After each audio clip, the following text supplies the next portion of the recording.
მოგესალმებით ეს გურის მოპის ვებგვერდის გადაცემა ფლიპ კამერა, მე ჟურნალისტი თეა იოსელიანი ვარ. დღევანდელი ჩვენი გადაცემის სტუმარი გახლავთ ერთიანი ნაციონალური მოძრაობის ოზურგეთის ორგანიზაციის ერთ-ერთი ლიდერი ოთარ რევიშვილი. თუ როგორ ემზადება ნაციონალური მოძრაობა ადგილობრივი თვითმმართველობის არჩევნებისთვის, რა მოლოდინები აქვთ და რა ცვლილებები მიმდინარეობს ამ წუთისთვის ამ დროისთვის პარტიაში, ამ საკითხებზე ოთარი დღევანდელ ჩვენს გადაცემაში ისაუბრებს. მოგესალმებით ბატონო ოთარ, მადლობას გადაგიხდით. და პირველი დავიწყოთ პრაიმერიდან, რომელსაც თქვენ თებერვლის ბოლოსთვის ოზურგეთში გაიმართება და აი ამ აქედან დავიწყოთ, შემდეგ გადავალთ ადგილობრივი თვითმმართველობის არჩევნებში. თეას ანამცვლილებებზე გადავალთ პარტიაში, მე არ შევიძლია არ შევეხო კიევის უკრაინის მოვლენებს, ესაც ხდება უკრაინაში, ეს არის აღმაშფოთებელი. ეს არის უკრაინელი ხალხის ბრძოლა თავისუფლებისათვის, ეს არის უკრაინელი ხალხის ბრძოლა დამოუკიდებლობისათვის, ეს არის უკრაინელი ხალხის ბრძოლა დემოკრატიისათვის და მე მჯერა რომ უკრაინელი ხალხი გაიმარჯვეს ამ ბრძოლაში და ამით წერტილი დაესმება რუსეთის იმპერიალისტურ ზრახვებს, ერთმა დავოცოს უკრაინა.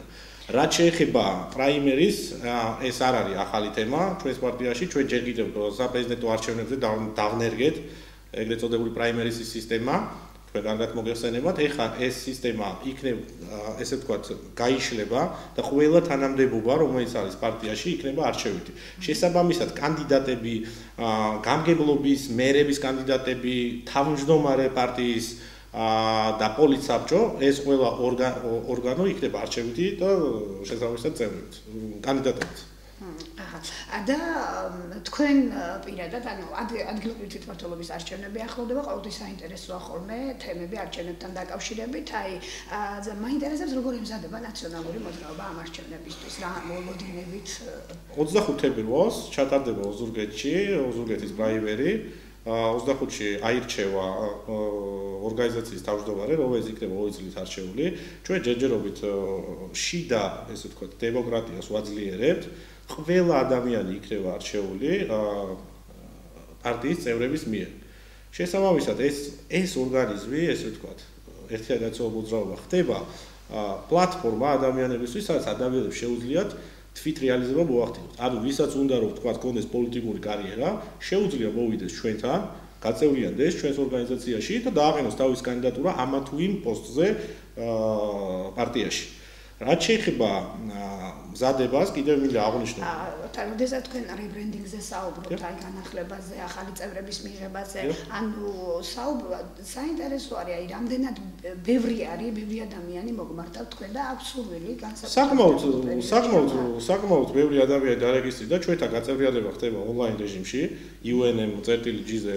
ანუ ინტერესი ნაციონალური მოძრაობის როგორც პარტიის არ დაკარგულა, რა თქმა უნდა, იმიტომ რომ ჩვენ ვართ ერთადერთი პარტია, რომელიც თავაზობს მოქალაქეებს თვითრეალიზების საშუალებას და თავაზობს ყველა იმ მოვლენებში ჩართვას, რომელიც შიგნით პარტიაში ხდება.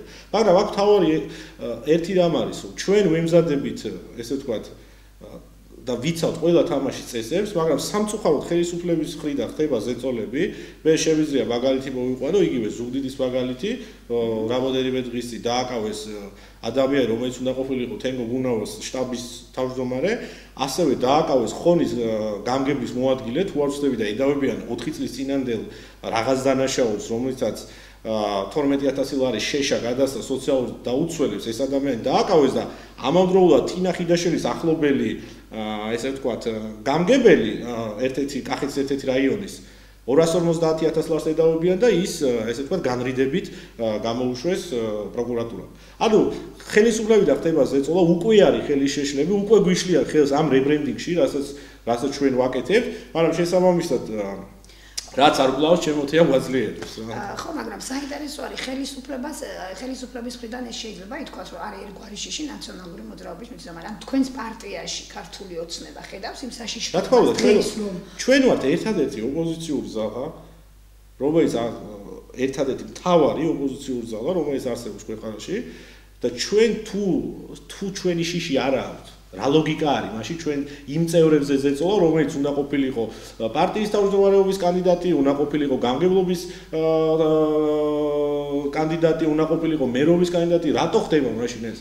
ანუ ლოგიკურად ხო უნდა მოიძენოს ამისი ახსნა. შესაბამისად ეს არის ზეწოლა მათი მხრიდან, იმიტომ რომ ძალიან ბევრი არის ქართულ ოცნებაში, ზოგადად კოალიციაში, ეს ვთქვათ, მარგინალი ჯგუფები, რომელიც არ არიან პროდასალურები და ამას პირდაპირ გამოხატავენ სამწუხაროდ ჩვენი ქვეყნისა და შესაბამისად არ აწყობთ ისეთი ოპოზიციური ძალა, რომელიც არის აბსოლუტურად პროდასალური და შესაბამისად მხოლოდ და მხოლოდ ამ მიმართულებას ემხრობა ქვეყანაში. თუმცა ძალიან ხშირად ხდება ხალხის სახელით გამართლება აი ამ ქმედებების, იგივე ზეწოლები ნაციონალური მოძრაობის მისამართით და ამბობენ, რომ ეს არის ხალხის მოთხოვნა, ეს იყო ხალხის მოთხოვნა, რომ ნაციონალური მოძრაობა, ნუ ეს ერთგვარი არ ვიცი ამას რა ქვია. და რას ნიშნავს ხალხის მოთხოვნა? უბრალოდ ეს ლოგიკური ახსნა. როდესაც გამგებელმა არა ეს არ ამბობს, რომ მე ამას აკეთებს მოსახლეობა, ის ადამიანები, ვინცაც 9 წლის განმავლობაში აღიზიანებდა ნაციონალური მოძრაობა, ამ ადამიანებს აქვთ ამათ მისამართით რაღაც კონკრეტული ანგარიშწორება, რაღაცა ანუ ამ ჩარჩოში აქცევენ ამას ყველაფერს. აი ამ იცით რა არის, მე არ ვიცი ხა ეს რა მემართულება იურისპრუდენციაში ეგეთი რამე არ გამიგია, იმიტომ რომ არსებობს უდანაშაულობის პრეზუმპცია და თუ ვინმე არის დამნაშავე, ის უნდა დაისაჯოს, რა თქმა უნდა, ამაზე ორი აზრი არ არსებობს, მაგრამ უნდა იყოს სასამართლოს გამამტყუნებელი განაჩენი და არა ისე, რომ ვიღაცა თქვა, რომ ის ოთარევის ანუ ვიღაცა X ნაციონალი ბავშვის სისხლს სვავდა და რაღაცა ამის გამო არ უნდა გასამართლეს და რას ნიშნავს ხალხის მოთხოვნა, როდესაც ადამიანმა სოციალურად გააჭირებულებს შეშადა ორი და ამისთვის ხალხი მოითხოვდა მის გასამართლებას, ალოგიკურია. მე გეუბნები, როდესაც ხდებოდა აი საპრეზიდენტო არჩევნების დროსაც, როდესაც ხდებოდა თქვენ ამბობთ მაშინ რომ პირდაპირ ხდება ხელის შეშლა, აი ამ პრაიმერებთან დაკავშირებით და მაშინ მუდმივად ქონდა ამას მსგავსი განმარტებები, რომ ამას ხელისუფლება კი არ აკეთებს, ამას აკეთებს ის მოსახლეობა,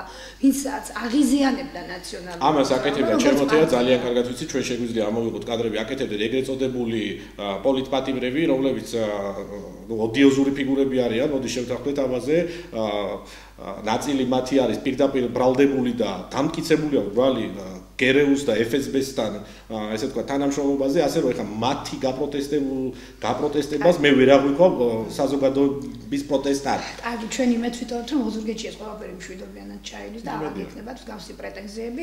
მოდით, აი ადგილობრივ თვითონ გასაგები არის, რომ პრაიმერი შედგება, აქ შეირჩევა ადამიანები, ვის როგორ რანაირად შეუდგება, მაგრამ საინტერესო არის მოლოდინები როგორი არის, თქვენ ეს შიდა პარტიული გასაგებია სამზარეულო რაც არის, რაზეც საუბრობთ, მაგრამ აი ეს საუბარ როგორი არის თქვენი ამ არჩევნების? ჩვენ აქტიურად ვიწყებთ, ესე ვთქვათ, კიდევ ერთხელ ვამბობ, რომ 25-დან უკვე აქტიურად ვიწყებთ, ესე ვთქვათ, პარტიულ მოქმედებებს და მოლოდინები გვაქვს ძალიან კარგი, მინდა გითხრათ, იმიტომ რომ თუ გადავხედავთ იმ დაპირებებს, რაც ქართულმა ოცნებამ 1 ოქტომბრამდე შეპირდა მოსახლეობას, თუ არ ვცდები, იყო 78 დაპირება და აქედან შესრულებულია მხოლოდ 5. უბრალოდ 2, ერთ-ერთი მათგანი არის ესე ვთქვათ, ამინისტია, განაჩენი არის შეუსრულებელი. 100 ქარხანა, პენსიის 230 ლარამდე ზრდა და ასე შემდეგ. ანუ რეალურად დღეს 1 ოქტომბრიდან დღემდე ხელისუფლება დაკავებული იყო ნაციონალური მოძრაობის განადგურება უნდა დაკავებული იყო ჩვენი პარტიის მარგინალიზაციისთვის და ის არაფერს არ აკეთებდა საზოგადოებისთვის რეალურად. ანუ რო შევხედოთ თქვენ როგორც მოქალაქეებს შეგიძლიათ დამისახელოთ ერთი კონკრეტული გაკეთებული საქმე, რომელმაც ქვეყანას მოუტანა დოვლათი. მე შეგვიძლია გითხრათ ფაქტები, როდესაც ნაციონალური მოძრაობა იყო ხელისუფლებაში და კეთდებოდა ეს მასშტაბური პროექტები, რომლებიც მოცვლისთანავე დაიწუნა ქართულმა ოცნებამ, მაგალითისთვის მოგიყვანთ თბილისის შემოვლითი რკინიგზა და ასევე ლაზიკის პორტი. დღეს ეს აქტუალური გახდა. დღეს ამბობს ხელისუფლება, რომ შემოვლითი რკინიგზა კარგია. ნუ ლაზიკის სპორტი არა, მაგრამ ანაკლიის სპორტია კარგი და ტერიტორია ის და იგივე რომ სახელი გადაარქვეს. ძალიან მცირე გვაქვს საერთოდ რა აქედან გამომდინარე მინდა რომ ბევრი კითხვის დასმა სწორედ არჩევნებთან დაკავშირებით მოვასწრო. ანუ თქვენ აქ ახსენეთ შეუსრულებელი დაპირებები. და თქვენ თვლით რომ აი ეს შეუსრულებელი დაპირებები, რასაც უკვე ედავება მოსახლეობა ხელისუფლებას, სწორედ იმის გარანტორი გახდა, რომ თქვენ დაგაყენათ დაწინაურებულ მდგომარეობაში. კი ბატონო, ეს არის შეუსრულებელი დაპირებები პირველი, ეს არის გაურკვეველი საგარეო პოლიტიკური ვექტორი, რომელიც დღესაც ვერ გავიგეთ ეს ქვეყანა საით მიდის, რომელ გზაზე დგას, რას მოითხოვენ საერთოდ ხელისუფლებასთან გაურკვეველი არის, იმიტომ რომ თვითონ შიგნით არა აქვთ მათ კონსენსუსი. მე თქვენ ეხა მოსახლეობის აზრზე გკითხეთ, ანუ ეს ეხება მოსახლეობაზე ეს რა თქმა უნდა გავლენას ახდენს. პირველ რიგში შეუსრულებელი დანაპირებები ახდენს გავლენას. იცით რა არის? როცა მოქალაქეს ჰქონდა განცდა, რომ არჩევნებისთანავე პენსია გახდება 250 ლარი, მე კარგად მახსოვს ეს რეკლამები სატელევიზიო. ამ ადამიანებმა დაგეგმეს თავისი ოჯახური ბიუჯეტი, შესაბამისად ეს აღმოჩნდა ტყუილი, რა თქმა უნდა, მათთვის ეს იქნებოდა იმედგაცრუება. ანუ ადამიანები ელოდებოდნენ კარგს, უკეთეს სოციალურ გარანტიებს ელოდებოდა ადამიანები და ეს გარანტიები არ მოხდა. შესაბამისად მათი იმედები გაცრუა. თქვენ გაქვთ იმის იმედი, რომ აი ეს ყველაფერი შემოაბრუნებს ამ მოსახლეობას ისე ნაციონალურ მოძრაობისკენ. ჩვენ ვეუბნებით მოსახლეობას, რასაც ვეუბნებოთ, იმას ვასრულებით უმრავლეს შემთხვევაში. მაგალითისთვის წელს 2014 წელი არის პირველი წელი, როდესაც არ არის გათვალისწინებული პენსიის ზრდა. თქვენ თუ გაიცნეთ ნაციონალური მოძრაობის ხელისუფლებაში ყოფნის პერიოდს, ყოველ წელს მინიმალური, მაგრამ მაინც იზრდებოდა პენსია. რაც შეეხება 150 ლარიან პენსიას, რომელიც დღეს მოქმედებს მოქალაქეებზე, ესეც ერთიანი ნაციონალური მოძრაობის მიერ ჩადებული იყო თავის ძროზე ბიუჯეტში. ანუ ესეც კი მათი გაკეთებული არ არის. კარგით, ანუ გამომდინარე თქვენი საუბრიდან თქვენ შეგიძლიათ ივარაუდოთ, რომ აი ადგილობრივი თვითმმართველობის არჩევნებზე ნაციონალური მოძრაობა შეძლებს, ну, აბსოლუტური თუ არა, მაგრამ უმრავლესობიდან გარკვეული რაოდენობით მაინც ეს ყველაფერი თი არის გადასაწყვეტი მოქალაქეების, რა თქმა უნდა. თუ რა პროცენტი გვექნება ჩვენ. რა თქმა უნდა, ჩვენ გვაქვს წარმატების იმედი, ჩვენ ბრძოლაში ვებმებით ძალიან ბევრი ხელის შეშლის მიუხედავად ჩვენ ვიბრძოლეთ ბოლომდე, ჩვენ ვიბრძოლეთ ამ ქვეყნისთვის, იმიტომ რომ ჩვენ თითოეულ შეტანას გვინდა ამ ქვეყნის წარმატება. და ამ ყველაფრისთვის ვიბრძვით მე და ჩემი ესე ვთქვათ ძალიან ხშირად როდესაც ვისმენ ნაციონალური მოძრაობის წარმომადგენლები სხვადასხვა გადაცემებში როცა მიწვეული იყო ძალიან ხშირად ამბობენ ერთ ფრაზას, რომ ჩვენ დავბრუნდებით ხელისუფლებაში. აი რეალურად ამისი განცდა თქვენ გააქვთ? რა თქმა უნდა, ეს არის სრულიად ლოგიკური, იმიტომ რომ ჩვენ ვართ ერთადერთი ძალა, თუ გავიხსენებთ საქართველოს უახლეს ისტორიას, რომელიც დამარცხების შემდეგ არ დაიშალა. არ დაიშალა, ეს ერთი. მეორე, ჩვენ ვართ პარტია, რომელსაც საპრეზიდენტო არჩევნებზე გამოჩნდა, რომ აქვს 22%-იანი მხარდაჭერა ქონდა.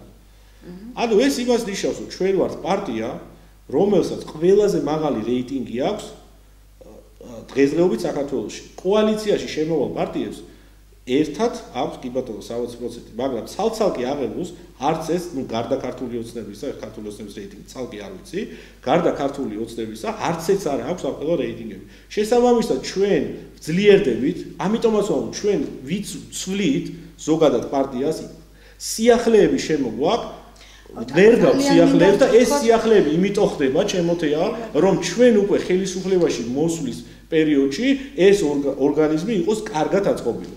და შესაბამისად კადრები იყოს მომზადებული უკვე, რომლებიც დაიკავებენ პოლიტიკურ თანამდებობებს. აი, ყოველთვის იყო ხოლმე ამაზე საუბარი, რომ აი, ნებისმიერ არჩევნების დროს ნაციონალური მოძრაობა ძალიან კარგად აკეთებდა აქცენტებს ავტორიტეტებზე, ისინი მუდმივად ერთვებოდნენ აი ამ ადამიანების მოძიებაზე, რომ შემდეგ გარანტირებული ქონოდათ გამარჯვება ანუ არჩევნებში.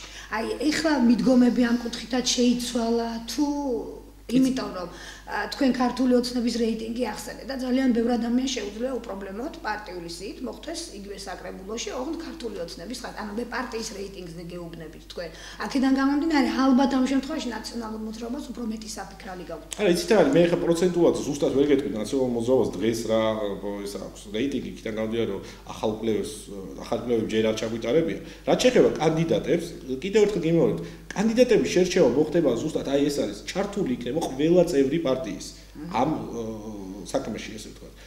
მოხდება შერჩევა პრაიმერისის გზით, ანუ სოფლის მაჟორიტარებიც შეირჩევა პრაიმერისის გზით.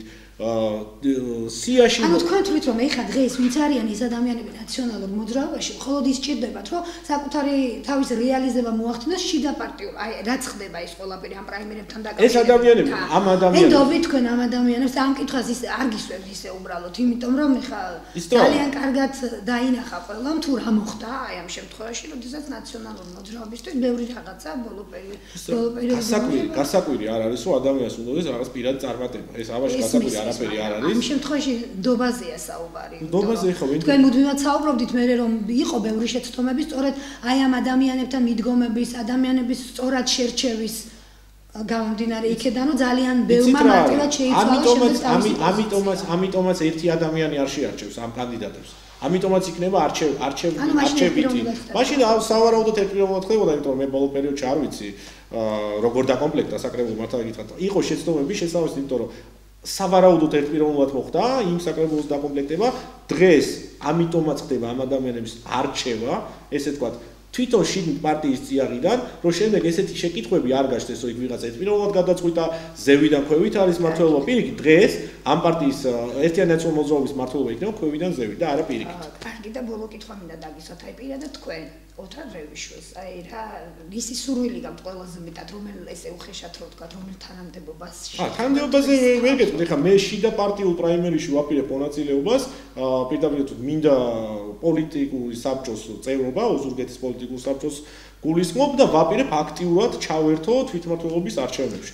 შესაბამისად, თუ პარტიის წევრები მომცემენ იმადას, რომ თქვათ, კენჭი ვიყარო ამა თუ იმ მაჟორიტარულ ოლქში ან პარტიულ სიაში ჩავჯდენ, რომ რა იქნებით დაუშვათ. რა თქმა უნდა, კი. ანუ თქვენთვის ძალიან პოპულარული გახდა ეს და ქალაქის მერის თემა. არა, ქალაქის არა, თქვენ ვერ გავიგეთ. მე ვამბობ საკრებულოს წევრობაზე და არა ქალაქის მერის არჩევნებზე. პრაიმერიში მაგ კუთხით კონსულს არ ვაპირებ, აქვე შემიძლია დავაფიქსირო. ანუ მე ხوار იცით ვინ შეიძლება ნაციონალურმა მოძრაობამ ქალაქის მერის კანდიდატად აი ვინ არიან ის ადამიანები ვინც მიიღებენ აი ამაში მონაწილეობას ჯერჯერობით კონსტიტუციის რეჟიმში ვართ ასე რომ კონკრეტულად კანდიდატების დასახელებისგან თავშევიკავებ ერთი კანდიდატი შემიძლია დავასახელო პარტიის თავმჯდომარეობის კანდიდატი ეს არის მე პირადად მინდა ვირთულო მიხეილ გოგოთიშვილი კარგით ძალიან დიდი მადლობა მადლობა თქვენ მაყურებელ შევახსენებ რომ ეს გახდათ გურიის მომბის ვებგვერდის გადაცემა ფლიპ კამერა ჩვენი გადაცემის სტუმარი კი ერთიანი ნაციონალური მოძრაობის ოზურგეთის ორგანიზაციის ერთ-ერთი ლიდერი ოთარ რევიშვილი მე მომავალ გადაცემამდე გემშვიდობებით კარგად გრძანდებოდეთ ნახვამდის